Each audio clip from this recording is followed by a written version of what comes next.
الحمد لله رب العالمين والصلاة والسلام على رسوله الأمين نبينا محمد وعلى آله وصحبه أجمعين. أما بعد، أريد أن أبدأ هذا الدرس بذكر حديث نبوي شريف يحثنا على طلب العلم والاستمرار عليه، لأن كثير ما كنا في البداية ثم أسبوع بعد أسبوع ينقص عددنا، وهذا مؤسف جدا، لأن الناس ما أحوج الناس إلى العلم، وهم أحوج إلى العلم منهم إلى الطعام وإلى الشراب، لأن فقد الطعام يؤدي إلى موت البدن، ولكن فقد العلم يؤدي إلى موت القلب والعياذ بالله. والحديث هو عن النبي صلى الله عليه وعلى آله وسلم أنه قال: من غدا إلى المسجد لا يريد إلا أن يتعلم خيرا أو يعلمه كان له كأجر حاج تاما حجته. وصححه الشيخ الألباني في صحيح الترغيب والترهيب. Donc je voulais juste commencer ce cours en évoquant un hadith qui me passait par l'esprit en voyant que le nombre des étudiants en sciences, entre guillemets, vous, qui essayez d'apprendre tant bien que mal votre religion, ne cesse de diminuer avec le temps. Au début, on était très nombreux, ça arrivait qu'on soit à plus de 50. Et au fur et à mesure, les gens perdent de motivation et ils abandonnent le talab al-ilm. Ils abandonnent l'étude de la science. Et ça fait pleurer les cœurs avant même de faire pleurer les yeux. Ça fait, moi personnellement, parfois j'en pleure chez moi. Quand je me dis, mais subhanallah, nous, les musulmans de 2020, en France, on est les plus perdus. Il n'y a pas pire que nous. Il n'y a pas plus ignorant que nous. Et quand je dis nous, moi, je suis à la tête des ignorants. Mais je dis, si moi, je suis déjà à la tête des ignorants, les gens qui ils vont à la prière, ensuite ils rentrent chez eux pour regarder Netflix, un match de foot, etc. Et ils ne font aucun effort pour apprendre leur religion. Qu'est-ce que eux sont? Et nous ne sommes pas, nous qui sommes là à la mosquée, meilleurs que quiconque autre. On dresse juste un constat. Ces gens-là se plaignent. Lorsque on leur apprend des choses, ils disent « on n'a jamais entendu ça ». Mais forcément, vous n'assistez jamais aux assises de science. Vous ne faites aucun effort pour apprendre la science. Comment voulez-vous connaître des choses si vous ne les apprenez pas? À l'époque, les gens, les savants, comme l'imam al-Bukhari, l'imam Ahmed, l'imam Muslim, l'imam al-Shafi'i, كانوا يطوفون بالبلاد ليتفقهوا في الدين وليحفظوا حديثا واحدا من النبي صلى الله عليه وعلى آله وسلم. أما اليوم العلم يدق على أبواب الجميع ولا يفتحون الباب.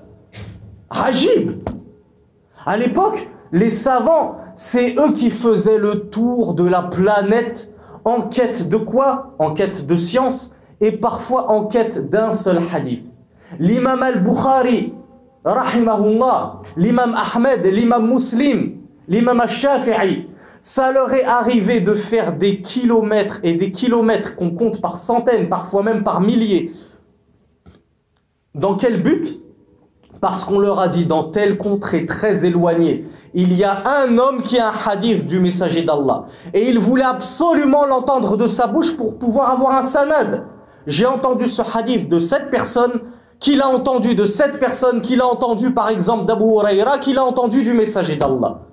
Ces gens-là parcouraient des milliers de kilomètres dans leur vie pour chercher la science. De nos jours, en 2020, la science, elle est partout, elle est dans les mosquées. C'est les imams qui, après des dizaines et des dizaines d'années d'études dans les pays musulmans, reviennent dans leur pays de naissance, reviennent dans leur pays d'origine pour essayer tant bien que mal de rapporter quelques brindilles de science. Et les gens leur ferment la porte au nez. Maintenant, c'est la science qui est même présente dans tous les foyers, parce qu'on a des livres Ce livre qu'on étudie, La Voix du musulman, il est présent dans quasiment tous les foyers. Mais combien font l'effort de l'ouvrir pour s'instruire? La science, elle est disponible sur Internet. Alors bien sûr, il faut faire très attention à la science sur Internet. Il faut savoir de qui l'apprendre. C'est pas je lis, je cherche, je tape une question sur Internet et je clique sur le premier site qui apparaît sans faire attention de qui a dit quoi. Attention. Mais malgré tout, ceux qui savent quel site suivre, quel savant suivre, quelle école suivre, etc., etc., ils ont la science à portée de clic. J'ai une question, je la pose, il y a plein de fatawas de gens et de savants reconnus pour leur mérite, pour leur science, pour leur pédagogie, pour leur honnêteté, pour leur intégrité qui sont disponibles. Et souvent même, ces fatawas sont traduites en français. Donc ce qu'on dit, c'est que maintenant la science, elle est à portée de main. Avant, c'était les ulama, les savants qui faisaient des kilomètres en quête d'un seul hadith. Mais maintenant, c'est la science qui toque à vos portes et vous n'ouvrez même pas la porte. Et vous lui tournez le dos. Et ça fait de la peine. Ça fait vraiment de la peine à voir. Wa hasbunallahu wa ni'mal wakil. C'est une bonne nouvelle pour vous, mes frères, qui vous faites les efforts de vous accrocher et de continuer dans l'étude de la science, parce que certains pensent que acquérir de la science, c'est écouter 2-3 dars à la mosquée. J'ai assisté à 2-3 doros, c'est bon, ça me suffit. La science, ça prend des années et des années à acquérir. Et donc on a dit qu'on voulait justement à ce sujet évoquer le hadith du messager d'Allah sallallahu alayhi wa sallam qui a dit « Quiconque se rend à la mosquée en quête d'apprendre un bien, d'apprendre un bien, quel que soit ce bien, que ce soit pour apprendre juste un verset en écoutant la récitation de l'imam, et j'essaie de mémoriser au moins un verset, que ce soit pour apprendre juste un seul hadith, ou que ce soit parce qu'il y a une muhadara, il y a une conférence, il y a un dars, j'ai envie de m'instruire, quiconque se rend à la mosquée pour apprendre un bien, ou bien pour l'enseigner lui-même, c'est quelqu'un qui a un certain niveau, il se dit, bon voilà, il n'y a rien dans la mosquée, c'est une mosquée morte, aucun dourous, aucune conférence, moi je vais essayer d'apprendre à mes frères le peu de connaissances que j'ai reçues. Bien cette personne, le messager d'Allah a dit, il aura la récompense d'un hajj, d'un pèlerinage, Tamman hajjatuhu, d'un pèlerinage complet. C'est pas il aura la moitié d'un hajj, la moitié d'un pèlerinage en récompense. Chaque personne qui se rend à la mosquée pour apprendre un bien ou l'enseigner, c'est la récompense d'un pèlerinage. Vous le savez tous, quelle est la récompense du pèlerinage. Vous savez tous que le messager d'Allah sallallahu alayhi wa sallam a dit que le hajj mabrour, c'est-à-dire le hajj, le pèlerinage qu'on a effectué correctement, sans avoir de faille dans ce hajj, il n'a d'autre récompense que l'expiation de tous les péchés. À tel point que le pèlerin qui a un hajj mabrour sort de son hajj, de son pèlerinage, comme s'il sortait du ventre de sa mère, c'est-à-dire blanchi de tout péché. C'est ça la récompense du hajj. Donc vous, mes frères, qui faites l'effort samedi après samedi, dimanche après dimanche, et peut-être d'autres jours de la semaine, si vous faites l'effort dans d'autres mosquées d'assister à d'autres doros, ou que vous assistez à d'autres conférences lorsqu'elles sont données dans d'autres mosquées, recevez cette bonne annonce et cette bonne nouvelle du messager d'Allah sallallahu alayhi wa sallam. Wa nas'alullaha tabaraka wa ta'ala an yaj'alana minhum.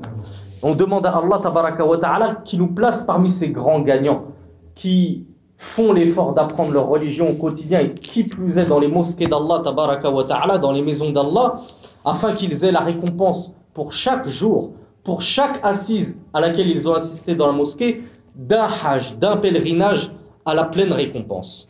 Donc on ferme la parenthèse là-dessus. On en vient maintenant à la partie sur al-iman bir-rusuli alayhimus salatu wassalam. La croyance en les messagers d'Allah sallallahu alayhi wa sallam.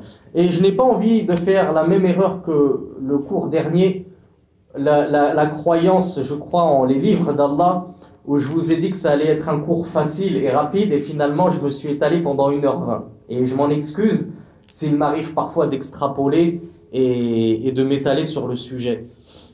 Parce que là, normalement, la croyance en les messagers d'Allah, c'est un cours normalement facile. J'espère que je ne vais pas m'étaler plus que de mesure sur ce cours-là. Surtout qu'on on a déjà évoqué beaucoup de choses sur les messagers. Donc normalement, c'est juste un rappel qu'on va voir bi'idhnillahi tabaraka wa ta'ala. Donc le cheikh nous dit يؤمن المسلم بأن الله تبارك وتعالى قد اصطفى من الناس رسلا وأوحى إليهم بشرعه وعهد إليهم بإبلاغه حجة الناس عليه يوم القيامة وأرسلهم بالبينات وأيدهم بالمعجزات ابتدأهم. Et je vous réserve la suite pour plus tard parce que je vais vous poser la question justement. Donc le cheikh nous dit, le musulman croit qu'Allah Azza wa Jal a élu et a choisi parmi les gens des messagers. Il leur a révélé une charia, une législation, des lois, et il a pris de l'engagement de transmettre le message divin, de transmettre le monothéisme pur, al-tawhid, al-ikhlas, al-iman billahi wahda, la sharika la. Et ceci afin que ce soit une preuve contre les gens en faveur d'Allah tabaraka wa ta'ala, pour que aucune personne ne puisse au jour dernier dire à Allah: ah, je ne savais pas, tu ne m'as pas envoyé de messager, tu ne nous as pas envoyé de prophète, nous ne savions même pas que tu existais. Voilà l'un des buts principaux de l'envoi des messagers. Et Allah Azza wa Jal, pour les rendre crédibles, ces messagers, il les a envoyés avec des signes probants, avec des miracles. Et le cheikh nous dit: ibtada'ahum bi wa as'alukum biman ibtada'a Allah tabaraka wa ta'ala ar-risala man awwalu rusul. Je vous pose la question, qui est le premier des messagers d'Allah? Est-ce qu'il y a d'autres réponses? Il y en a qui disent Adam, il y en a qui disent Nuh. Il n'y en a pas un autre? Vous êtes sûr? ما الفرق بين النبي والرسول وقد شرحناه سريعا من قبل. نعم أخي. On a envoyé le prophète, pardon. Il vient avec une nouvelle loi. Mais les prophètes en général, ils viennent pas forcément avec une nouvelle loi. Mais toujours, tu as dit deux fois le mot prophète. Les envoyés, les messagers. Ouais. Eux, ils ont une nouvelle loi. Rasoul. Voilà, Rasoul, et l'Anbiya en général, ils sont là pour transmettre qu'il y a la ilaha illallah, mais sans forcément apporter de nouvelles lois. Naam. Asabta. Donc déjà, avant de savoir qui est le premier messager d'Allah Azza wa Jal, encore faut-il connaître la différence entre envoyé prophète et envoyé messager. Il y a, dans la langue arabe, il y a une différence entre un nabi, que l'on va traduire scientifiquement par prophète, et ar-rasoul, qui est lui le messager. والرسول أعلى من النبي لأن كل رسول نبي وليس كل نبي رسولا. Chaque messager d'Allah est forcément aussi prophète, alors que tous les prophètes ne sont pas forcément des messagers. Donc on en comprend que le messager a un degré au-dessus que le simple prophète. Pourquoi il a un degré au-dessus? Qu'est-ce qui le différencie du prophète? Le messager, Allah tabaraka wa ta'ala, et ça on l'a expliqué justement la semaine dernière dans les cours sur les livres, on a expliqué le cas de Rasulullah Daoud, le messager David. Les messagers d'Allah Azza wa Jal, ils ont reçu pour la plupart un livre et surtout une nouvelle législation. Une législation qui leur était propre, quand bien même elle ressemblerait à 90% à la législation antérieure. Mais il y avait quelques petites distinctions. Il avait sa législation à lui. Et il lui a été ordonné de transmettre sa législation. Et les gens à qui il a été envoyé devaient suivre sa législation à lui. Ils ne devaient plus suivre la législation de Moïse, du messager antérieur. Je vous donne un exemple. Isa ibn Maryam, Jésus fils de Marie, c'était un prophète ou c'était un messager? C'était un messager. Prophète et messager. Voilà, c'était un messager, donc forcément un prophète. Mais il était plus qu'un simple prophète, il était messager. Et plus qu'un simple messager, il faisait partie des ulul azmi. وهم خمسة وسنذكرهم إن شاء الله. Donc Isa ibn Maryam, Jésus fils de Marie, il était messager d'Allah. Donc il a reçu une législation fil Injil, dans l'évangile, on l'a évoqué au cours dernier. Donc lorsque Jésus est venu aux Banu Israël, aux enfants d'Israël, est-ce qu'il leur a demandé de suivre la Torah de Moïse ou il leur a demandé de suivre sa législation à lui? Non. Il leur a dit de suivre sa législation à lui. Quand bien même sa législation à lui ressemblerait à 90% à celle de Moïse. Pourquoi? Parce que Jésus, et d'ailleurs c'est dans la Bible, et ça c'est un argument contre les chrétiens qui prétendent suivre la Bible. Jésus a dit, ne changera de la loi pas un iota. C'est-à-dire rien ne changera de la loi mosaïque. Si ce n'est certaines choses, il y a certaines choses. Qu'est-ce qui est rapporté dans le Coran?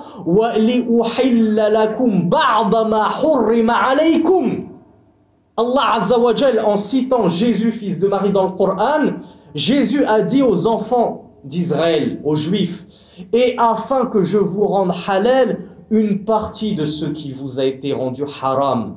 Pourquoi? Parce que les Juifs n'ont eu de cesse de s'entêter. Lisez Surat al-Baqarah. Moïse leur a dit, Allah vous ordonne d'égorger une vache. C'était tout simple. La seule chose qu'ils avaient à faire, c'était juste d'égorger une vache. N'importe laquelle, cela aurait suffi. Mais comme ils sont de nature à toujours pinailler, à toujours chicaner, à toujours se rebeller contre leurs messagers et contre les ordres d'Allah, ils ont dit, demande à Allah, c'est quoi cette vache? Alors Moïse leur a dit, Allah vous dit que c'est une vache d'un âge moyen. Elle n'est ni trop vieille, ni vierge, ni elle est trop jeune. Faites donc ce qu'Allah vous a ordonné, égorgez cette vache. Ils ont dit, demande à Allah, c'est quoi sa couleur? Subhanallah. Alors, Allah a descendu sur Moïse, dis-leur que c'est une vache. Et là, Allah leur a compliqué la vie, puisqu'ils ont voulu se compliquer la vie. Ils n'ont pas voulu obéir à Allah quand il leur a demandé une chose toute simple, égorger une vache. Ils ont posé des questions, pinaillées pour se soustraire à l'injonction divine. Alors Allah leur a compliqué la vie. C'est une vache d'âge médian. Oui, mais quelle couleur? Elle est de couleur jaune écarlate. Elle est d'un jaune vif. Vous en voyez souvent, vous, des vaches d'une couleur jaune vive. C'est dur à trouver. Ça ne leur a toujours pas suffi. Demande à Allah c'est laquelle précisément. Il voulait qu'il leur apporte une photo de la vache. Subhanallah. Donc Allah leur a encore compliqué la vie. C'est une vache d'âge médian, c'est une vache de couleur jaune vive, et en plus, c'est une vache qu'on a laissée tranquille toute sa vie. Elle n'a jamais été soumise au labourage des champs, ni à tirer des charges, etc., etc. Une vache qui n'a aucun défaut. Elle est d'un jaune uni. Elle n'a pas des taches, des défauts, des boutons, etc. Subhanallah, c'est dur à trouver cette vache. Bon, tant mieux pour eux, ils ont fini par la trouver. Quand ils l'ont trouvée, ils ont dit, ah oui Moïse, ah en fait t'avais raison, en fait elle existe bel et bien cette vache. Bon, ils l'ont alors égorgée, mais peu s'en est fallu qu'ils ne le fassent pas. Donc, Allah tabaraka wa ta'ala leur a facilité des choses, mais puisqu'ils sont de nature entêtés, à toujours s'opposer à Allah.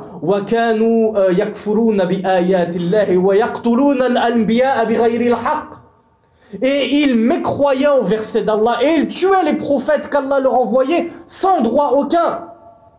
Eh bien, Allah leur a rendu les choses difficiles dans la religion.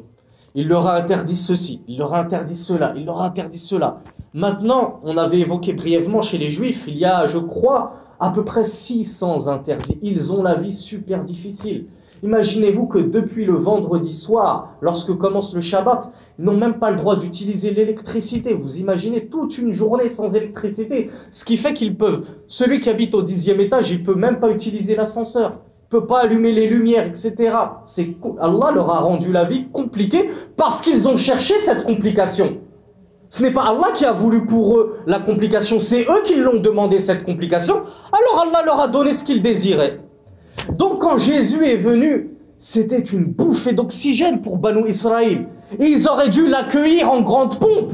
Qui plus est, alors que Jésus c'était le Messie.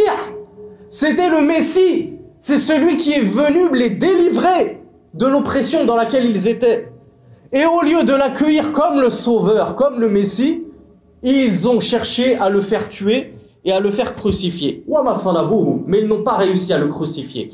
N'écoutez pas les simples d'esprit et les réformistes parmi les jeunes soufaha de notre Ummah qui se sont lancés dans la da'wa sans la moindre science aucune et qui aiment s'afficher sur Facebook et sur YouTube en proclamant que effectivement en fait c'est les chrétiens qui ont raison, Jésus est mort sur la croix. Wala'iyadhu billah. Celui qui professe une telle croyance, c'est certes égaré d'un égarement manifeste. Mais la croyance des gens de la sunna, des savants sunnites de l'islam, c'est que Jésus n'est jamais monté sur la croix, mais plutôt il est monté au ciel. Allah Azza wa Jal l'a sauvé des manigances des juifs qui voulaient le tuer et des mouchriquines qui voulaient le tuer et le mettre à mort, et il l'a élevé auprès de lui au ciel. Donc pourquoi je vous dis tout ça? Parce que Jésus est venu aux enfants d'Israël avec sa législation à lui, bit-tarfif, en leur simplifiant les choses, en leur disant voilà, cette chose qui vous avait été avant moi rendue haram, Allah vous la rend halal. Donc lorsqu'un messager vient, les gens sont obligés de suivre sa risala, sa sharia, sa législation à lui. On ne suit plus les législations antérieures, quand bien même les législations d'Allah se ressemblent beaucoup de toute façon. La prière a toujours été, imposée aux gens. Ibrahim priait, Moïse priait, les juifs prient, les chrétiens prient. Maintenant, ils ont travesti leur façon de prier. Je ne sais pas si vous avez vu la vidéo de certains Israélites, certains juifs, qui prient comme les musulmans. Ils font des génuflexions et ils font des prosternations. Parce qu'ils n'ont pas complètement changé leur façon de prier. Donc, la prière, le jeûne, kutiba alaykumus siyamu kama kutiba ala alladhina min qablikum. Il vous a été prescrit le jeûne comme il a été prescrit aux gens auparavant. Donc, les législations se ressemblent. Mais, elles ont des petites subtilités. Notre jeûne, par exemple, c'est 30 jours, le mois de Ramadan. Le jeûne des chrétiens, est-ce qu'il était exactement comme ça à la base ou non? Mais en tout cas, actuellement, chez eux, le carême, c'est 40 jours. Et je crois qu'ils ont le droit de boire de l'eau. C'est juste qu'ils n'ont pas le droit de consommer des aliments solides, mais ils ont le droit de boire.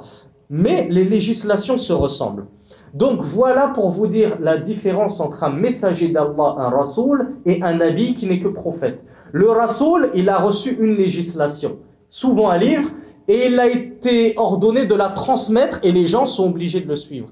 Le prophète, il a pu recevoir éventuellement une législation qui lui est propre, mais il n'était pas ordonné de la transmettre. Mais plutôt, les gens qui étaient autour de ce prophète suivaient la législation du dernier messager en date. C'est pour ça que le messager est au-dessus du prophète. Donc, on en revient à nos moutons, ou plutôt à nos prophètes, qui est donc le premier messager d'Allah, donc plus important que le prophète. J'ai entendu Adam, j'ai entendu Nuh, effectivement c'est Nuh. Nuh, c'est le premier messager d'Allah, Ridwanullahi alayhi wa sallallahu alayhi. Nuh, qui en français s'appelle Noé, c'est celui qui a construit l'arche, parce qu'Allah lui avait dit, je vais éradiquer de la surface de la terre tous les mécréants, la terre va recracher son eau, le ciel va pleuvoir et je vais créer le déluge. Je vais tous les engloutir avec le déluge.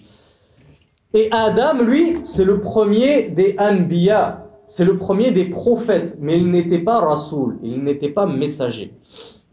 C'est pour ça que le cheikh nous dit ibtada'ahum binabiyyihi Nuh, yani ibtada'a ar-risala ar-rusul binabiyyihi Nuh wa khatamahum biman man akhiru ar-rusul. D'accord. Wa man akhiru al-anbiya. Intabihu. Man akhiru al-anbiya. Intabihu. Quel est le dernier des messagers d'Allah? C'est Mohammed. Mais quel est le dernier des prophètes? Je voulais vous pousser à faire une erreur, c'est mesquin de ma part, mais tant mieux, ça prouve que vous avez bien compris ce qu'on vient de dire. Donc le dernier des prophètes, forcément c'est Mohammed, puisque le dernier des messagers c'est Mohammed sallallahu alayhi wa sallam. Et d'ailleurs, je vous l'avais dit la semaine dernière, il me semble, si quelqu'un vient devant vous, avec quand bien même il viendra avec des miracles, il changerait une bouteille d'eau minérale en coca, en ce que vous voulez, et il vous dit regarde c'est un signe, je suis le prophète d'Allah, le nouveau et le dernier, non. Le saut de la prophétie s'est terminé avec Mohammed sallallahu alayhi wa sallam. Le seul prophète qui viendra après Mohammed, c'est qui? c'est Isa. Mais Isa était déjà prophète avant Mohammed. Donc ce n'est pas un nouveau prophète qui viendra après Mohammed. C'est un ancien prophète qui a été élevé au ciel et qui reviendra à la fin des temps. Et on a déjà expliqué très brièvement sa rencontre avec le Dajjal et avec le Mahdi, alayhimus salatu wassalam, illa Dajjal. وأنهم يعني الرسل وإن كانوا بشرا تجري عليهم الكثير من الأعراض البشرية فيأكلون ويشربون ويمرضون ويصحون وينسون ويذكرون ويموتون ويحيون فهم أكمل خلق الله تبارك وتعالى على الإطلاق وأفضلهم بلا استثناء ولذلك قلنا إن محمدا صلى الله عليه وعلى آله وسلم أفضل من جبريل وكذلك جنس الرسل وجنس الأنبياء أفضل من جنس الملائكة لما؟ لأنهم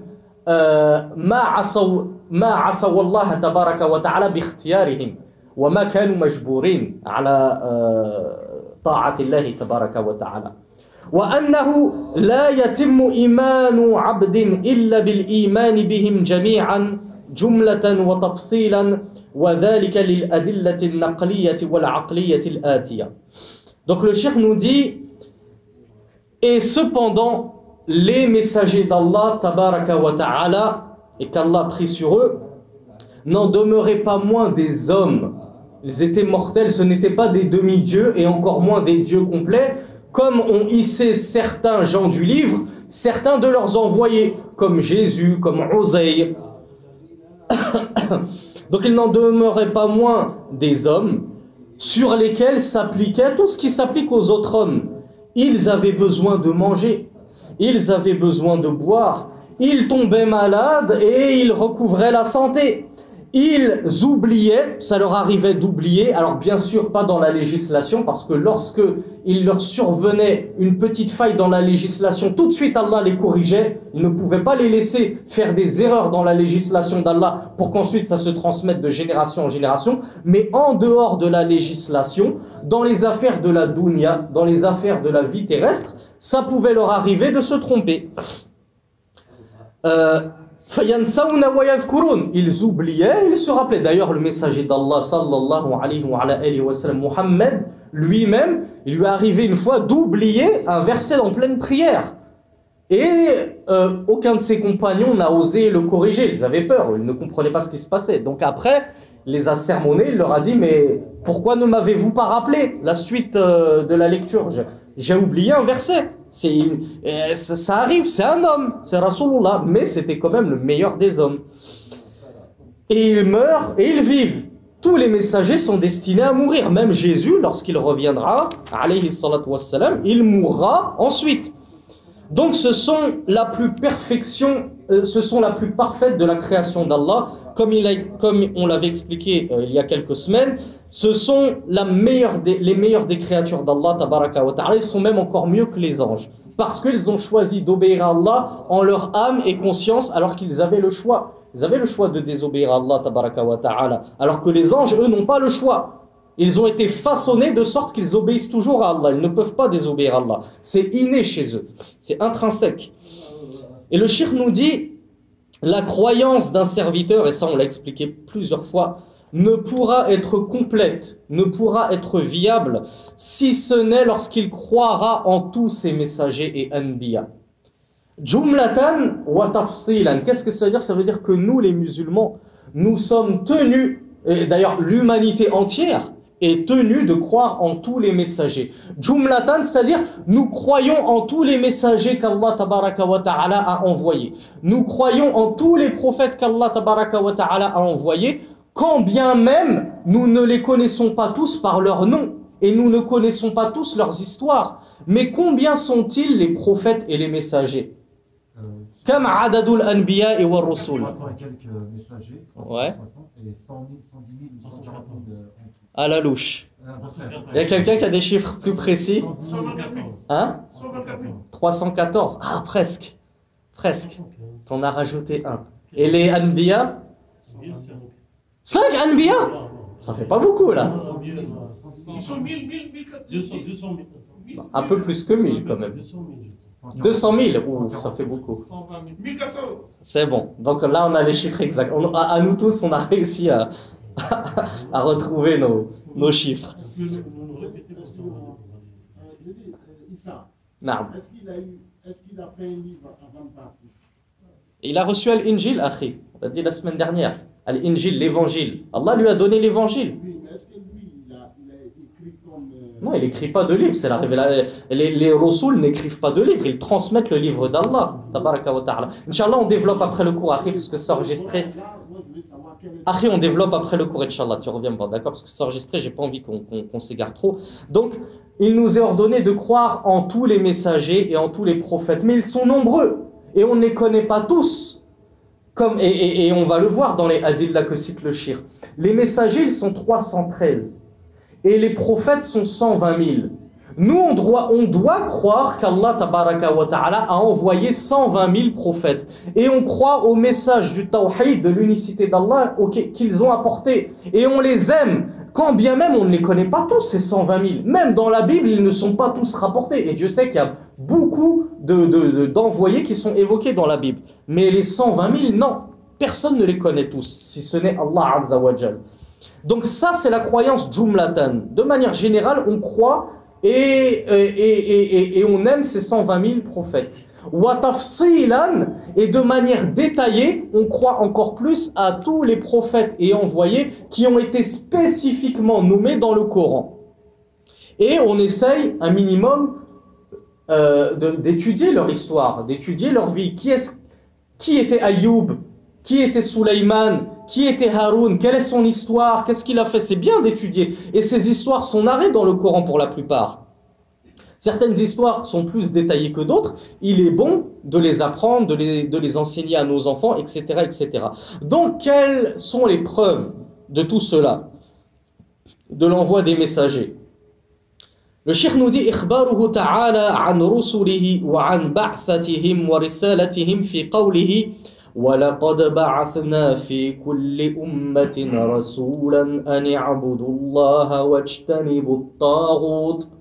Donc Allah Azza wa Jal nous dit dans un verset, et nous avons certes envoyé à chaque communauté un messager, un rasoul, qui leur a dit adorez Allah et éloignez-vous du tarout. At-tarout huwa kullu ma ubida min dunillahi wa tabaraka wa ta'ala wa tajawaza bihi al-hadd wa tajawaza bihi al-hadd al-'abd.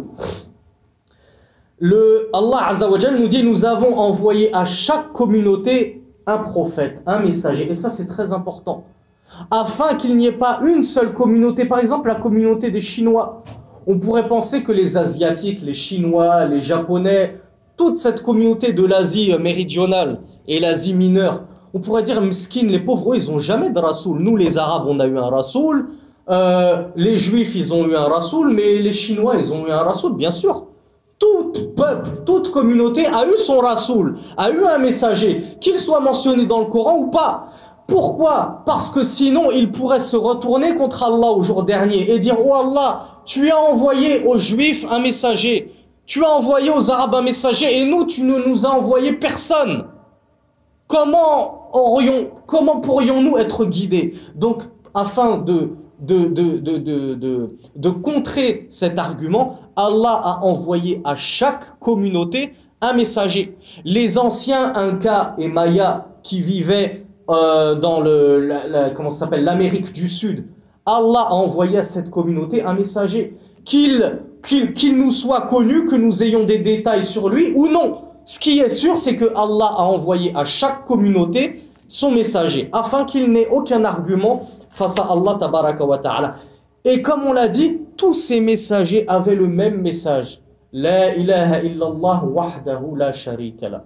Ani a'budullaha wajtanibu at-taghut. Adorez Allah seul et éloignez-vous du tarout. Le tarout, c'est quoi? C'est tout ce que les gens ont fini par adorer parce qu'ils ont dépassé les limites à son sujet. Que ce soit un homme qui a été divinisé alors qu'il n'est qu'un homme, comme Jésus, comme Uzayr.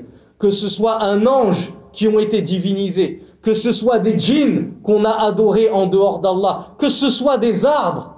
Que ce soit des vaches, des singes, comme les Hunud. Abadatil baqar wa abadatil qirad. Wala hawla wala quwwata illa billah, comme les Indiens, et les hindous qui adorent des vaches, qui adorent des singes, ce sont devenus des taroutes, ce sont devenus des êtres au sujet desquels les gens ont dépassé, outrepassé les bornes. Ils les ont pris pour des divinités. Et ils cherchent la bénédiction en buvant l'urine des vaches et en se faisant tapoter le haut du crâne par des singes. Et ils sont tout contents. Walhamdulillahi alladhi hadana li hadha wa ma kunna linahtadi lawla an hadana Allah. Et nous louons Allah qui nous a guidés sur cela, l'islam, wa sunnah, alors que nous étions dans le plus grand besoin de la guidance, pendant qu'il a égaré tous ces autres adorateurs de vaches, adorateurs de singes, etc., etc. Le cheikh nous cite un autre verset. Allahu yastafi minal malaikati rusulan wa minan nas inna Allah sami'un basir. Alors Allah nous dit, et Allah a choisi parmi les anges des messagers ainsi que parmi les gens, les hommes. Certes, Allah est le parfait audient et le parfait voyant. Alors moi j'ai un problème. Allah Azza wa Jal, il nous dit que il y a des messagers parmi les anges. C'est qui ces messagers parmi les anges? Naam. Mikaël pour les Russes. Alors est-ce que Mikaël et Israfil sont des Rasul parmi les anges? Allahu a'lam, je ne sais pas. Parce qu'un Rasul, justement, c'est celui qui est chargé de transmettre un message, une risala. Quel est le message de Mikaël et Israfil? Allahu a'lam. Faudrait poser la question à un savant pour savoir s'ils font partie des Rasul. Mais effectivement, Jibril, déjà, c'est le meilleur des Rasul parmi les anges. Mais, c'est là où je veux en venir. Est-ce que vous connaîtriez ne serait-ce qu'une histoire d'anges qui sont des Rasul autres que ceux qu'on a évoqués dans le cours sur les anges? Harut et Marut, quand ils sont venus à Babylone. Ouais, mais ceux-là, on les a évoqués. Est-ce que vous connaissez d'autres histoires? Pour vous montrer que les Rasul, ce n'est pas forcément des anges très renommés. قال فما خطبكم أيها المرسلون المرسلون قالوا إن أرسلنا إلى قوم مجرمين. L'histoire de Ibrahim, lorsqu'Allah lui a envoyé quoi? 2 Rasul, 2 messagers parmi qui? Ils étaient des anges. Comment l'a-t-il su Ibrahim? Parce que lorsque ces 2 messagers d'Allah qui étaient des anges, ce n'étaient pas des messagers d'Allah humains, puisque Ibrahim c'était déjà le messager de son époque, number one, le numéro 1. Ensuite il y avait aussi l'autre, qui est venu après Ibrahim, et qui en importance est quand même en deçà de Ibrahim. Ces 2 messagers anges, lorsqu'ils sont venus vers Ibrahim, il a couru chez lui, il a pris un mouton bien gras, il l'a égorgé, il leur a proposé. Regardez l'hospitalité de Ibrahim, à quel point il était généreux. Mais les anges, ils ne mangent pas les mêmes choses que nous, la même nourriture que nous. Ils ne vont pas manger un mouton. De toute façon, ils ne sont pas venus pour ça. Ils ne sont pas venus pour casser la croûte. Ils avaient une risala, ils avaient un message de la part d'Allah à transmettre à Ibrahim. C'était quoi ce message, entre parenthèses? Qu'il aura un fils. Qu'il aura un fils Ismaël. Ouais.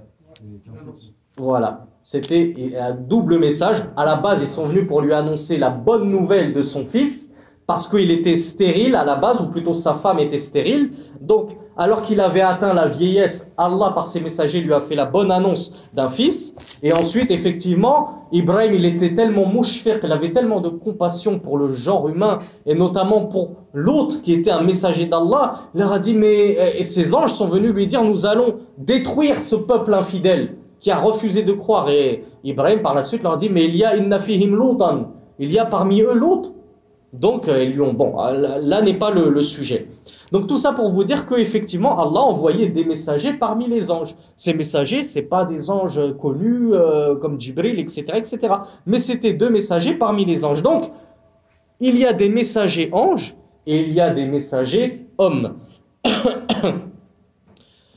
Où en sommes-nous? Alors, je crois que je voulais lire un dernier verset, parce que le cheikh en a évoqué quelques-uns. Je voulais lire, je crois, le dernier verset. وَإِذْ أَخَذْنَا مِنَ النَّبِيِّينَ مِيثَاقَهُمْ وَمِنْكَ وَمِنْ نُوحٍ وَإِبْرَاهِيمَ وَمُوسَى وَعِيسَى بْنِ مَرْيَمَ وَأَخَذْنَا مِنْهُمْ مِيثَاقًا غَلِيظًا لِيَسْأَلَ الصَّادِقِينَ عَنْ صِدْقِهِمْ وَأَعَدَّ لِلْكَافِرِينَ عَذَابًا أَلِيمًا. Donc on a sauté quelques versets, ne vous étonnez pas. pour aller plus vite et alléger le cours. Donc le dernier verset, comme preuve de l'existence de ces messagers, le cheikh nous cite la parole d'Allah dans le Coran lorsqu'il dit « Et lorsque nous avons pris des prophètes l'engagement solennel, et que nous l'avons pris de toi, ô Muhammad, ainsi que de Nuh, de Ibrahim, de Moussa et de Isa ibn Maryam, et nous avons pris d'eux un engagement solennel, ghalidan, afin que nous interrogions les véridiques au sujet de leur véracité, et nous avons préparé pour les infidèles un châtiment ignominieux. » Alors dans ce verset, il est mentionné 5 prophètes. Ces 5 prophètes, c'est ce qu'on appelle ulul azmi min ar-rusul. C'est les messagers d'Allah doués de persévérance, de résolution. Et ce sont les 5 plus importants. Donc, je ne vais pas vous demander de les nommer, normalement vous les connaissez tous, mais on va essayer de les citer par plus ou moins par ordre d'importance, pour voir un petit peu qui sont-ils. En tout cas, bon, on va essayer de les énumérer sans ordre d'importance, pour voir si tout le monde connaît au moins les 5 messagers les plus importants. Bon, les arabophones, ils ont entendu la réponse en arabe, donc on va laisser la place uniquement aux francophones. Qui sont ces 5 plus grands messagers qu'Allah Azza wa Jalla a envoyés? Hein? Il y a Ibrahim. Non, c'est pas grave, Lord, vas-y. Ibrahim, il y a Moussa alayhi salam. Ouais. Et puis, Isa, et puis Mohamed Et le dernier? Il y a Noé. Voilà. Nuh alayhi salam. Voilà. On a les 5 plus importants. On a Muhammad sallallahu alayhi wa sallam, wa huwa afdaluhum. C'est le meilleur d'entre tous. Pourquoi? Parce que le messager d'Allah sallallahu alayhi wa sallam, et Dieu sait qu'il a fait dans d'autres hadiths preuve d'une très grande modestie. Je pense que le cheikh les a évoqués. Mais quand même dans un hadith, il a fallu qu'il rétablisse une certaine vérité. Quand bien même il était modeste. Et il a dit « Ana sayyidu waladi Adam yawm al-qiyamah » Je suis le chef, le roi, le prince, le maître des enfants d'Adam, c'est-à-dire du genre humain, au jour dernier. Donc on sait que le meilleur des messagers, le meilleur de tous les prophètes, c'est le nôtre, c'est Muhammad sallallahu alayhi wa sallam. Ensuite, il y a Ibrahim. Ibrahim, c'est aussi l'un des tout meilleurs, si ce n'est le deuxième. Et d'ailleurs, il y a certains prophètes qui sont dans certains cieux que le messager d'Allah a visité lorsqu'il a fait Al-Isra wal-Mi'raj, le voyage nocturne et l'ascension. Et il a rencontré certains. Quel était l'occupant du dernier ciel? Ibrahim. Ce qui prouve que c'est le plus élevé de tous les messagers après Muhammad ibn Abdullah sallallahu alayhi wa sallam. Donc on a Khalilullah Ibrahim, l'ami intime d'Allah tabaraka wa ta'ala. Abraham en français. Ensuite, on pourrait citer Moussa, Moïse. Moïse, à combien de reprises est-il mentionné dans le Coran? Même moi, je serais incapable de vous le dire, tellement il est mentionné dans le Coran. Plus de la moitié. Hein? Plus de la moitié du Coran, il y a lui, ici, disciple. Comment? Non, plus de la moitié. Plus de la moitié du Coran, il est mentionné. Ah, tu veux dire plus de la moitié des sourates? Peut-être, Allahu A'lam. En tout cas, il est mentionné un nombre de fois très abondant. Et il fait partie des plus grands messagers d'Allah, tabaraka wa ta'ala. On a aussi Isa qui est venu après Moïse, pas forcément directement, puisqu'il y a eu des messagers, des prophètes entre Moïse et Isa. Mais il y a eu Isa qui fait partie des 5 plus grands messagers. Pourquoi? Parce que certes, peut-être que certains d'entre vous pourraient dire, mais Isa, il n'a pas fait beaucoup, mesquine. Il a été rappelé, il n'a même pas eu le temps de bien propager sa risala. Tout de suite, les Juifs ont voulu le tuer. Allah l'a rappelé à lui, peut-être. Mais déjà, il a œuvré beaucoup. Mais il va surtout œuvrer à la fin des temps, lorsqu'il va revenir.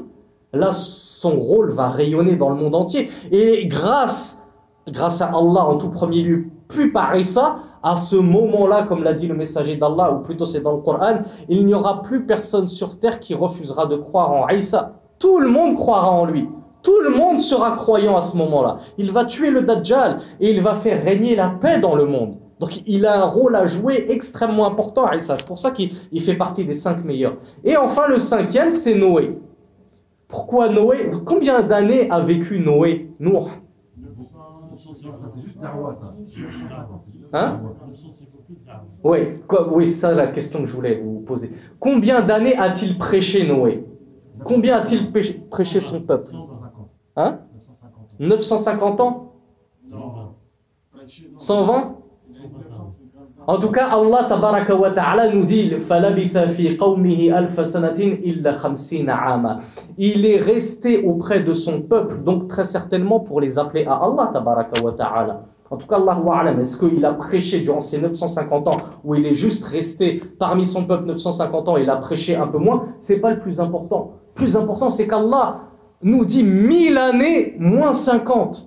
950 ans qu'il est resté parmi son peuple à les appeler à Allah tabaraka wa ta'ala. Et il ne s'est jamais découragé. Et il n'a pas faibli. Imaginez, Muhammad sallallahu alayhi wa sallam, lui il a prêché 23 ans. 23 ans. Et vous avez vu à quel point c'était difficile. Et comment on a rejeté son message. Je vous avais évoqué l'histoire de Taïf. On l'a lapidé à coups de pierre. Noé, 950 ans auprès de son peuple. Et c'est son peuple les premiers à avoir forgé les idoles et à avoir façonné des statues de pierre pour à la base, plutôt on avait façonné des statues de pierre de personnages saints qui étaient des salihin, des vertueux, et Shaitan a fini par embobiner son peuple et ils se sont mis à adorer ces statues en les prenant pour des divinités. 950 ans, c'est pour ça qu'il fait partie des plus importants. Il clôt les 5 plus grands messagers d'Allah tabaraka wa ta'ala. Ensuite, le shir nous cite quelques hadiths, quelques propos prophétiques qui attestent de l'existence de ces envoyés, de l'envoi de ces envoyés. Le shir nous dit إخبار الرسول يعني محمد صلى الله عليه وعلى آله وسلم عن نفسه وعن إخوانه من الأنبياء والمرسلين في قوله ما بعث الله من نبي إلا أنذر قومه الأعور الكذاب يعني المسيح الدجال l'antéchrist.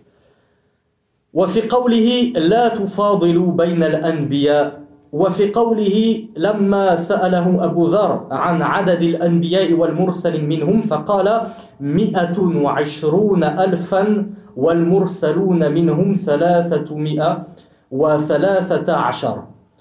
وفي قوله والذي نفسي بيده لو أن موسى كان حيا ما وسعه إلا أن يتبعني. وقد ذكرنا هذا الحديث في رواية أخرى الأسبوع الماضي. وفي قوله إذا قد قيل لمحمد صلى الله عليه وسلم يا خير البرية فقال ذاك إبراهيم تواضعا منه ولكن بالفعل محمد هو خير البرية وهو سيد بني آدم يوم القيامة كما أخبر عن ذلك نفسه. وفي إخباره عنهم ليلة الإسراء إذ جمعوا له هناك ببيت المقدس وصلى بهم إماما لهم فهو خيرهم لأن حضر جميع هؤلاء المرسلين وصلى بهم نبينا محمد صلى الله عليه وعلى آله وسلم. هذا يدل على أفضليته. وصلى بهم إماما لهم كما أنه وجد في السماوات يحيى وعيسى ويوسف وإدريس وهارون وموسى وإبراهيم وأخبر عنهم وعما شاهده من حالهم. وكذلك في قوله وإن نبي الله داود كان يأكل من عمل يده. وقد ذكرنا هذا الحديث أيضا الأسبوع الماضي. Donc le messager d'Allah sallallahu alayhi wa sallam dans plusieurs hadiths nous a attesté de la présence de ces messagers. Le cheikh nous cite le hadith où le messager d'Allah sallallahu alayhi wa sallam a dit, dans un hadith unanimement authentique rapporté par Bukhari wa Muslim, Allah n'a pas envoyé un seul prophète sans qu'il ait mis en garde son peuple contre le borgne imposteur, le borgne grand menteur. Qui est-il? Ad-Dajjal, qu'on appelle en français l'antéchrist, le faux messie. Dans un autre hadith, le messager d'Allah a dit: ne faites pas de différence entre les prophètes. La tufaddilu bayna al-anbiya. Mais ce hadith, beaucoup de personnes ont du mal à le comprendre. Parce qu'ils disent, je ne comprends pas. Tu viens tout juste de nous dire que le meilleur des messagers, c'était Muhammad. Ensuite, tu nous dis que les deux meilleurs après lui, c'était Ibrahim et Moussa. Et tu nous dis qu'il y en a 5 meilleurs que tous les autres. Et là, le prophète sallallahu alayhi wa sallam nous dit « La tufadilu bayna al-anbiya ». Les savants ont répondu à cette question. Ils ont dit, lorsque le messager d'Allah sallallahu alayhi wa sallam, et ils ont apporté plusieurs réponses, parce que chacun a apporté sa réponse qu'il jugeait la plus correcte et la plus pertinente.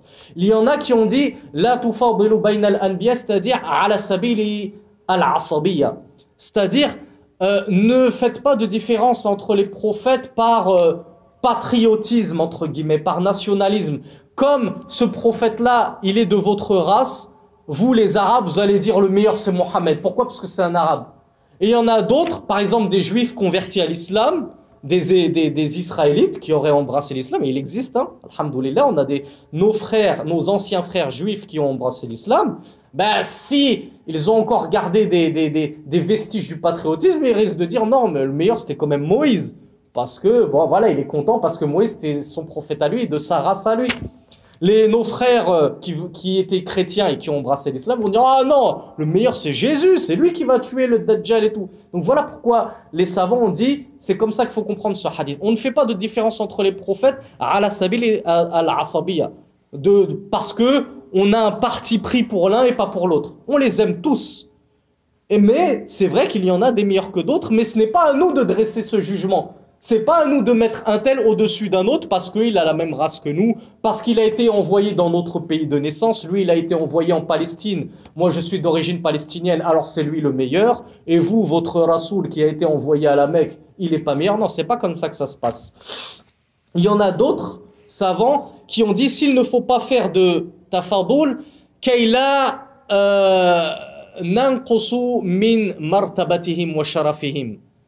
فنقع في احتقارهم أو شبه احتقارهم أو نوع من احتقارهم. Les savants disent il ne convient pas de faire de distinction entre eux afin de ne pas tomber dans une certaine sorte de dépréciation où on aurait tendance à penser que les autres anbiya comptent pour du beurre, que les autres prophètes ne valent rien, que ceux-là ce sont les meilleurs et eux non.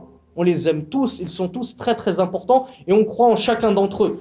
Donc voilà pourquoi on n'est pas là pour faire un bras de fer, on n'est pas là pour montrer nos muscles, on n'est pas là pour montrer que notre prophète c'est le meilleur et les autres ça vaut rien. Non, on les aime tous, ils sont tous très importants, mais quand même ça a été rapporté dans la sunna, ça a été rapporté dans le Coran qu'on a des ulul azm, on a 5 messagers qui sont plus importants que d'autres. Et on sait que Muhammad sallallahu alayhi wa sallam, c'est le plus important. Wallahu yufaddilu man yasha ala man yasha. Allah privilégie qui il veut sur qui il veut. Et Allah élève certains envoyés, comme il a dit dans Surat al-Baqarah, il élève certains envoyés messagers au-dessus d'autres. Minhum man kallama Allah. Wa rafa'a Isa darajat. Et Allah a privilégié certains de ses messagers en leur parlant directement. Quel est ce messager qui a parlé à Allah directement? Moïse, Moussa. Et Allah et il a élevé Isa au ciel. Donc, voilà comment on comprend que on ne fait pas de distinction, mais en même temps on le sait. On le sait qu'il y en a certains qui sont mieux que d'autres. Naam, exactement. On ne fait aucune distinction entre eux, mais on le sait. On le sait qu'il y a certains qui ont été privilégiés par rapport à d'autres. Mais on les honore tous de la même façon. Ensuite, le cheikh nous cite un autre hadith qui est important, et il répond à la question que je vous ai posée tout à l'heure. Abu Dharr, radiyallahu anhu, le compagnon du messager d'Allah, lui a dit « Combien y a-t-il de messagers ? Combien y a-t-il d'envoyés ?» Alors le messager d'Allah sallallahu alayhi wa sallam nous dit les envoyés. C'est-à-dire ça comprend les messagers et les prophètes. Tous ceux qu'Allah a envoyés, ils sont 120 000. Parmi eux, 313 messagers. Donc les messagers, ceux qui ont reçu une législation à qui il a été ordonné de la propager, ils sont 313. Donc vous voyez déjà 313 messagers. Chaque umma, chaque communauté a reçu son prophète, son messager. Allah n'a oublié personne. Personne n'aura le moindre argument face à Allah au jour dernier. Dans un autre hadith, le messager nous dit « Je jure par celui qui tient mon âme dans sa main.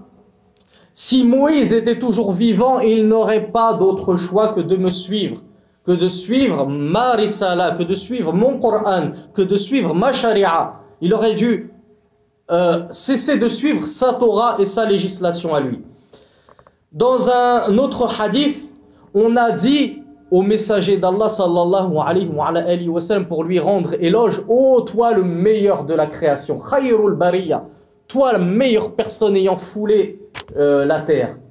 Et le messager d'Allah, par modestie et pour nous montrer l'importance d'un autre messager, il a dit: celui-ci c'est Ibrahim. La meilleure personne ayant foulé cette terre, c'est Ibrahim. Le prophète et messager d'Allah, Ibrahim Khalilullah. Par modestie, mais encore une fois, le messager d'Allah, dans d'autres hadiths, nous informait que c'était quand même lui le prince de tous les envoyés. Et on va voir un hadith qui règle la question. Et il tranche sur la question, qui est le meilleur d'entre eux.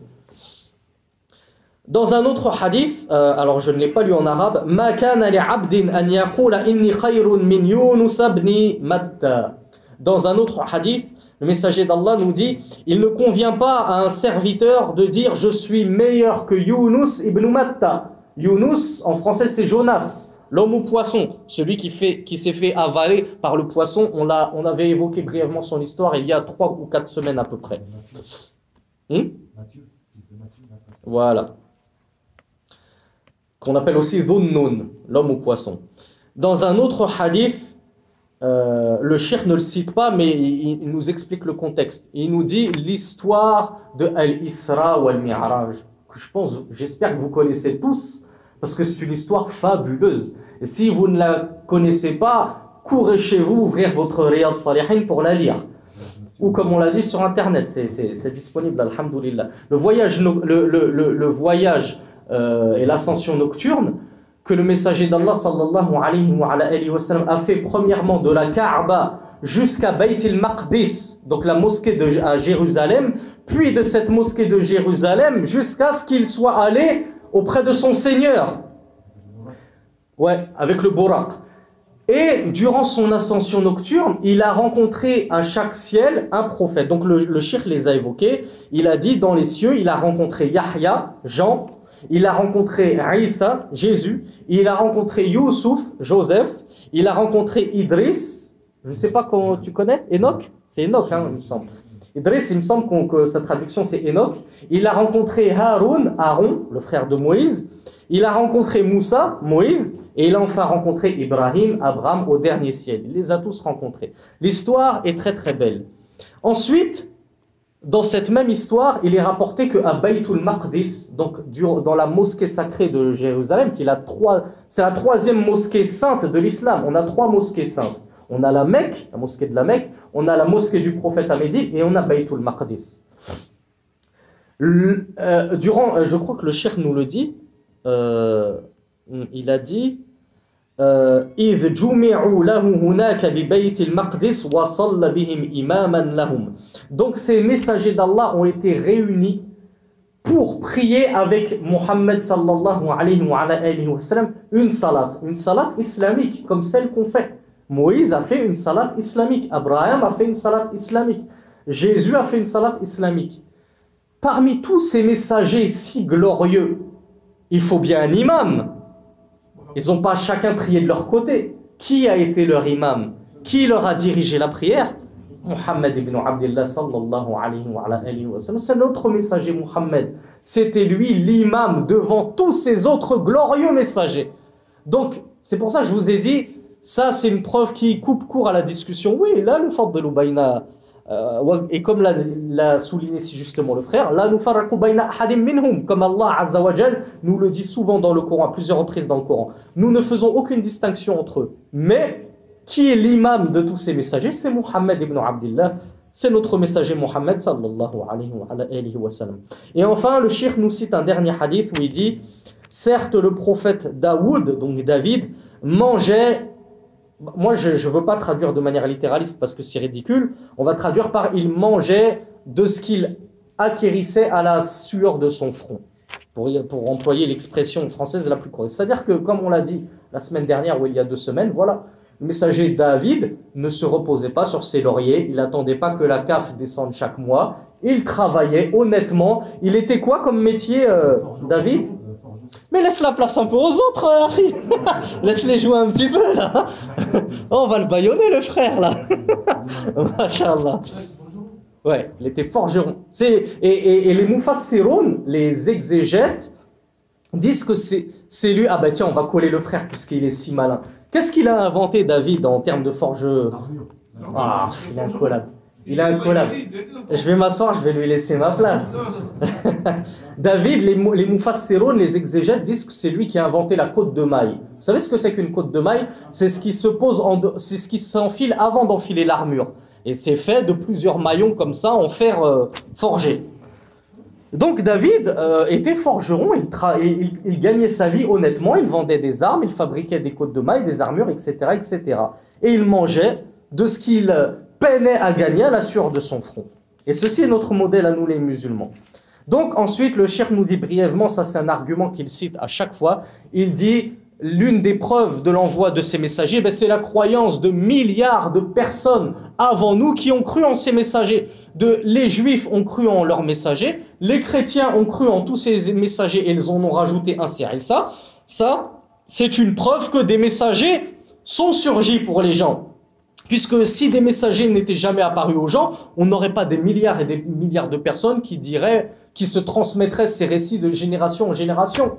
Oui, un tel me raconte d'un tel, me raconte d'un tel, me raconte d'un tel, qui me raconte de ce tabi'i, qui me rapporte de ce compagnon, que le messager d'Allah a dit ceci et cela. Et déjà nous les musulmans, comme on l'a expliqué, on a ilmus sanad, on a la science du sanad, que n'ont pas les gens du livre. La science du sanad, c'est moi ce hadith, je vous le rapporte de un tel, qui le rapporte de un tel, qui le rapporte de un tel, qui le rapporte de l'imam al-Bukhari, qui le rapporte de son shir, qui le rapporte de l'imam Shafi'i, qui le rapporte de Waqi', qui le rapporte, etc.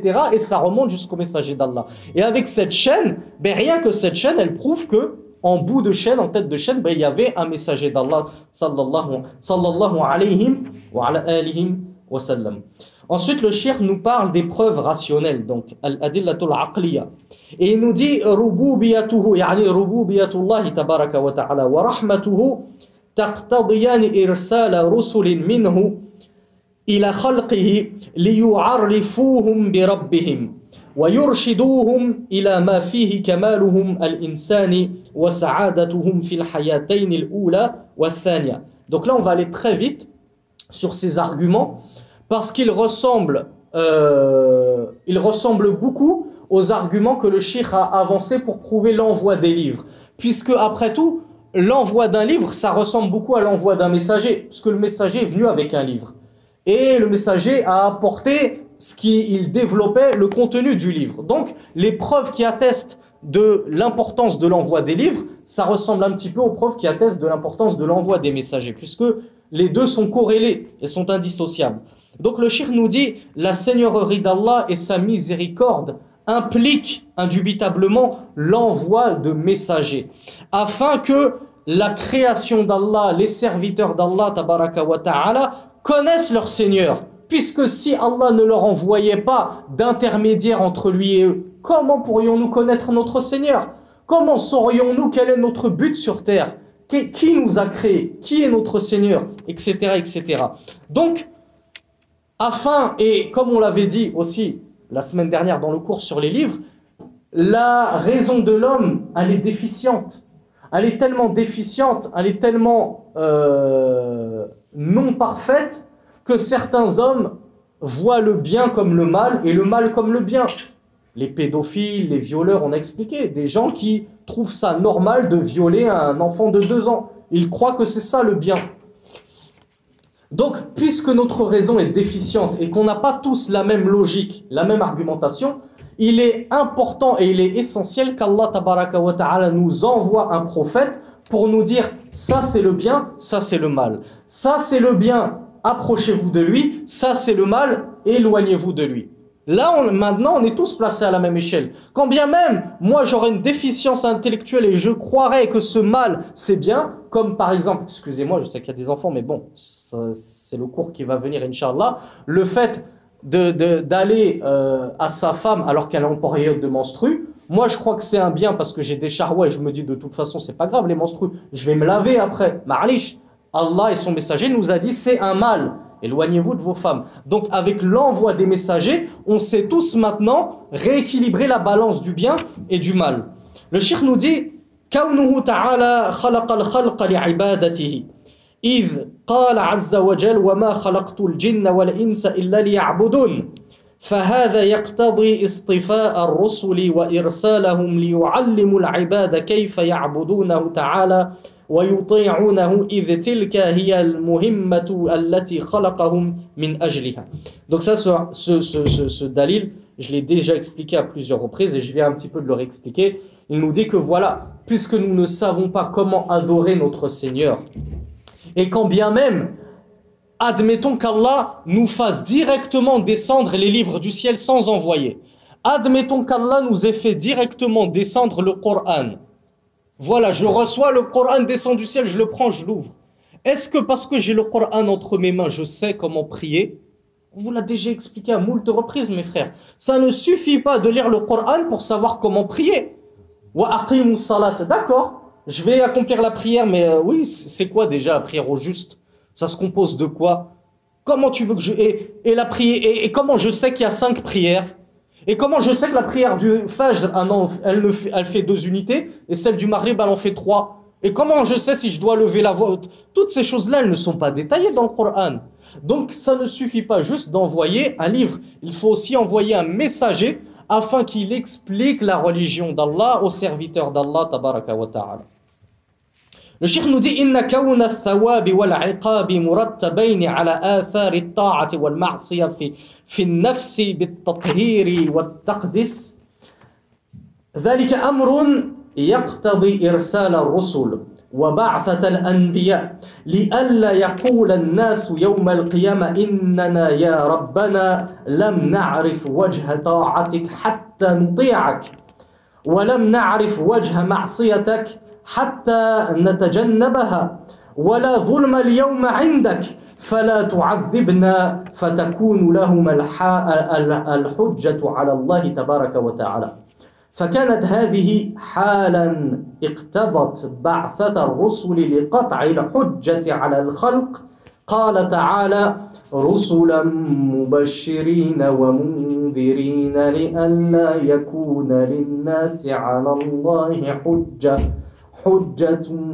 بعد الرسل وكان الله عزيزا حكيما. Et encore une fois, le dernier dalil qu'on a évoqué plusieurs fois, et on l'a même évoqué en début de ce cours, c'est afin de fermer la porte à toute polémique entre les serviteurs d'Allah et leur Seigneur, Allah Azza wa Jal, afin qu'ils ne leur disent pas « Oh Allah, tu ne nous as envoyé personne ». Le cheikh nous dit « Puisque la récompense d'Allah, le paradis, et le châtiment d'Allah, l'enfer, sont tributaires, sont dépendantes, sont les conséquences de notre cheminement vers la voie du bien ou de notre cheminement vers la voie du mal. » C'est-à-dire que le paradis est la conséquence de notre obéissance et l'enfer est la conséquence de notre désobéissance.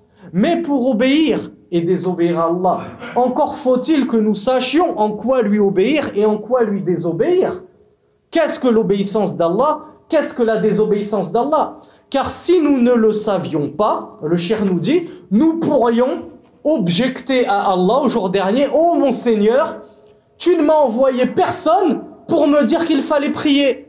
Tu ne m'as envoyé personne pour me dire que égorger pour un djinn, c'était du shirk.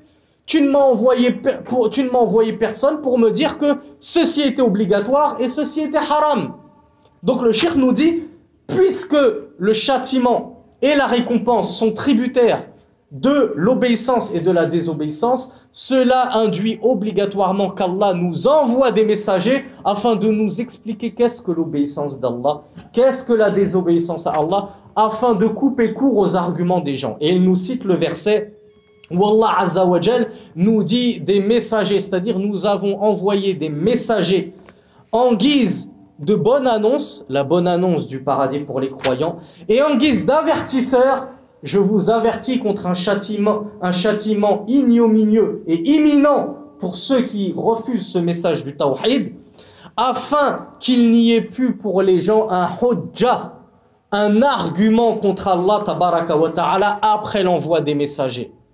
Maintenant, Allah nous a envoyé un messager, plus d'arguments pour qui que ce soit, et Allah est certes sage et puissant. Oui, il est certes puissant et sage. Qu'est-ce que ça veut dire? Ça veut dire que Muhammad, sallallahu alayhi wa sallam, il a été envoyé à qui et pour quelle époque? Et toi, tu joues pas. T'es puni au coin. Il a été envoyé pour toute l'humanité. Ouais. Entière et pour toute l'humanité entière. Et pour quelle époque? Jusqu'à la fin du temps. Jusqu'à la fin des temps. Au début, Naam, asabta. Asabta. Muhammad sallallahu alayhi wa sallam, ce n'est pas comme on l'entend grossièrement chez malheureusement certains musulmans. C'est le prophète des Arabes. Non, Muhammad c'est pas le prophète des Arabes, c'est le prophète de l'humanité tout entière. Il a été envoyé à l'humanité tout entière. Et est-ce que c'est le prophète d'il y a 1400 ans seulement et qu'il a été envoyé pour prêcher seulement à son peuple à lui et ensuite après sa mort c'est bon on arrête la da'wa? Ou bien sa da'wa doit continuer de se propager par le biais de ses califes bien guidés, par le bien des ahlul ilm, les savants? Le message de Muhammad sallallahu alayhi wa sallam est destiné à l'humanité tout entière jusqu'à la fin des temps, à tel point qu'on a dit que quand Jésus reviendra et avant lui le Mahdi, ils jugeront bil Qur'an wa sunnah, sunnatin nabi sallallahu alayhi wa sallam. Donc ce Coran est destiné à perdurer et à être la loi à suivre et le message à suivre jusqu'à la fin des temps. C'est pour ça que parmi les miracles du Coran, il est resté inchangé depuis plus de 1400 ans. On ne pourra jamais le modifier. Pourquoi? Parce qu'il est destiné à être lu jusqu'aux dernières générations, jusqu'à ce que, comme on l'a dit la semaine dernière, Allah l'élève auprès de lui. Donc, puisque l'islam, puisque la religion qui a apporté Mohammed ainsi que tous les messagers, c'était l'islam, c'est la soumission à Allah tabaraka wa ta'ala. Et puisqu'il n'y a plus d'autres envoyés après Muhammad sallallahu alayhi wa sallam, ça veut dire une chose très importante, mes frères, que beaucoup de musulmans n'ont pas compris. Et surtout les pseudo-imams bisounours, que j'aime appeler les partisans du minhaj Polnareff, on ira tous au paradis. On est tous frères et sœurs. Tous les chrétiens, les juifs, on ira tous au paradis. Wala hawla wala quwwata illa billah. Ça prouve qu'ils n'ont rien compris à l'islam. Le message de l'islam, la religion qu'ils prétendent suivre, ils ne l'ont même pas compris. C'est pas ça l'islam. L'islam, c'est pas on ira tous au paradis. C'est qulu la ilaha illallah tuflihu. Dites la ilaha illallah, vous aurez le succès. Oui, vous aurez le paradis. Mais si vous refusez de dire la ilaha illallah Muhammadun Rasulullah, vous n'irez jamais au paradis. Et ce n'est pas la peine de nous dire mais nous suivons notre messager. Mais moi je suis Moïse, moi je suis la Torah. Pourquoi tu me dis que je ne vais pas aller au paradis? Moi je suis Jésus, je suis la Bible. Selon certains imams complètement out et kaput masakin, hadahumullah, qu'Allah les réforme, ces gens-là iront quand même au paradis. On a posé la question à Timera, qu'Allah le guide, les juifs et les chrétiens, quelle est leur destination? Ils iront au paradis s'ils ont été gentils. Oui, vas-y. Le pauvre, il n'a même pas compris sa propre religion. Et après, il fait des fatwas à la radio. Bon, je ne veux pas m'étaler sur le cours. Ce qui est très important, mes frères, que vous compreniez, c'est que point de salut en dehors de l'islam. Allah n'accepte pas d'autre religion depuis l'envoi de Muhammad que la religion de Muhammad, qui est l'islam, wa sunnah, al-kitab wa sunnah. Le judaïsme, c'est terminé. Ça ne compte plus. Le christianisme, c'est terminé, ça ne compte plus. La Torah, la Bible, on croit en la Torah originelle, on croit en la Bible originelle, mais votre Torah et votre Bible actuelle, ce n'est plus la peine de la lire. Ce n'est plus la peine de la lire. Pourquoi? Parce que le seul livre agréé auprès d'Allah maintenant, c'est Al-Qur'an. Moussa, alayhi salatu wassalam. Isa, alayhi salatu wassalam. Que la paix d'Allah soit sur eux, Moïse et Jésus. Mais quel est le dernier messager à suivre? Ce n'est pas eux, c'est Muhammad sallallahu alayhi wa sallam. Car de la même façon, comme on l'a dit en début de cours, que Jésus est venu pour apporter quelques modifications à la loi mosaïque, il est venu pour leur rendre licite ce que auparavant Allah Azza wa Jal a rendu illicite, eh bien notre messager Muhammad sallallahu alayhi wa sallam de la même façon est venu ainsi. Il est venu nous rendre licite certaines choses qui leur ont été illicites, et il est venu nous rendre illicites certaines choses qui leur étaient à eux licites. La consommation de vin, on l'a dit, le vin c'est licite chez les chrétiens et les juifs, ça ne leur a pas été interdit. Mais maintenant c'est interdit, pourquoi? Parce qu'on suit Al-Qur'an wa Sunnah. N'est pas la peine de dire moi je suis que Moïse. وَإِذَا قِيلَ لَهُمْ آمِنُوا بِمَا أُنزِلَ إِلَيْكُمْ أو وإذا قيل لهم آمنوا بما أنزل الله قالوا نؤمن بما أنزل علينا ويكفرون بما ورائه وهو الحق مصدقا لما معهم. Et lorsqu'on leur dit croyez en ce qui a été descendu, c'est-à-dire Al-Qur'an, croyez en le message de Muhammad sallallahu alayhi wa sallam. Oh vous les gens du livre, lorsqu'on vous dit croyez en Muhammad, croyez en l'islam, croyez en Coran, et là ce que je vous cite c'est un verset du Coran, hein. Ils disent nous croyons en ce qui a été descendu sur nous, et ils mécroient et ils rejettent en ce qui est venu après ce qu'on a fait descendre sur eux. Ils rejettent ce qui est descendu après, Al-Qur'an, alors que ce Coran est la vérité qui est venue confirmer leurs écritures. Mais ils y mécroient. Donc quelle est leur destination finale? Certainement pas le paradis. Un musulman qui croit comme ça, miskin, il faut qu'il soit la Bouddha an yu'allam. Il faut qu'on l'éduque, il faut qu'on lui apprenne les bases de sa religion. C'est les bases du tawhid, c'est les bases de l'unicité d'Allah, c'est les bases de al-iman, al-aqida, c'est les bases de notre croyance. Nul n'entrera au paradis en 2020 si ce n'est un musulman. On ne peut plus de nos jours, on n'a plus le droit de nos jours d'être juif, d'être chrétien, d'être de la religion d'Abraham, sans ajouter foi au message de l'islam. Et d'ailleurs, si vous êtes vraiment juif, si vous êtes vraiment chrétien, si vous prétendez vraiment suivre votre prophète, eh bien suivez le dernier des prophètes, Muhammad sallallahu alayhi wa sallam. Pourquoi? Parce que comme on l'a vu à plusieurs reprises, si vos deux prophètes, Jésus et Muhammad, étaient toujours vivants, ils n'auraient pas eu d'autre choix que de suivre Muhammad sallallahu alayhi wa sallam et de faire partie des musulmans. Et quand Jésus reviendra, il brisera la croix. Il égorgera le porc pour dire le porc on ne le mange pas, on ne le consomme pas, c'est interdit. Il suivra l'islam. Il apportera al-kitab wa sunnah, le tawhid, la religion d'Allah Azza wa Jal, et il suivra la sunnah du messager d'Allah sallallahu alayhi wa sallam. Donc c'est fondamental, mes frères, que vous compreniez ceci. Point de salut en dehors de l'islam. Ne vous faites pas embobiner par ces imams imposteurs qui vous disent oui, les gentils chrétiens, les gentils juifs iront au paradis. L'abbé Pierre, on l'a déjà dit ça, dès les premiers cours, l'abbé Pierre, quand bien même il aurait fait entre guillemets du bien toute sa vie, point de salut sur lui s'il est mort sur autre que l'islam. Et en apparence, il est mort sur autre que l'islam. Tu veux te marier avec une kitabiyya, tu veux te marier avec une juive ou une chrétienne, eh bien sache que sa destination finale, si elle meurt là-dessus, c'est l'enfer. Ne t'imagine pas que Allah va vous réunir tous les deux au paradis. Donc que ce soit bien clair dans vos têtes. La salamata fi ghayri l'islam. Il n'y a point de secours, il n'y a point de sauvetage du feu en dehors de l'islam.